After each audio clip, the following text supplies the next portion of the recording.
कुडी तू तडीच थांब. Jalgaon railway station आलाच 2च मिनिटात आला. तर आम्ही रात्री 2 वाजता कुडी चालले ते बी सांगतो. जय श्रीराम सीताराम पब्लिक. रात्रीचे 2 वाजेल होते. मग डिस्कशन चालू होतं की या टायमाला भंडाऱ्याला काय द्यायचं. देवीचं मंडपचं काम नंतर करू, पहिले भंडाऱ्याचं काम करी घेऊ. हे मनीसन पोराला लावलं लाईनमध्ये, कारण की हे जर पोर उभे तरी सगळे दंडे लावणे होते. टोकर लावलंय. मग पहिले लाईटिंग काढणे होते, कारण की लाईटिंग काही बरोबर दिसत नव्हती. मग लाईटिंग काढली आणि लावलं खड्ड्याचे कामं लावले. आणि भाऊ म्हणे मी खड्डे खणतो म्हणे आज. मग भाऊले दांडुकला दिला आणि खड्डे खणणे चालू केले. मग लगेच काय करता काय नाही डिस्कशन करीस. मग दंडे लावले पॅक गिक केले. मग काय सगळे थकी जायचं मग फोटो काढू म्हणलं तर काका म्हणे ठुमक जानी येते ज्या.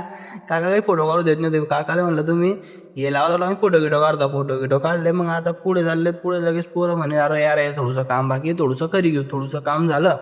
मग आता काय करा काय नाही. मग चला रेल्वे स्टेशन. रात्रीचे 2 वाजता निघले आम्ही रेल्वे स्टेशनला जाणं होतं, कारण की आज रोहित म्हणे मी तुम्हाला आले माझ्या हातानं चहा पाहिजे म्हणे.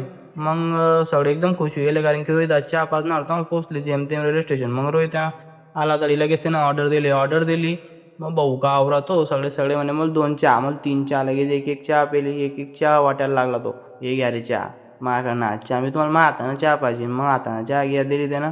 हातानं चहा दिसन. मग डिस्कशन झालं की मी ना तर तुम्हाला चहा पाजली, पण मग बिल कोण भरीन. बिल भरायचं काही बोली चालती नाही, कारण की फक्त चहा प्यायची बोली चालते. मग सगळे विचार करायला लागले झालं हे काय झालं. तर भेटू पुढच्या ब्लॉगमध्ये. बाय.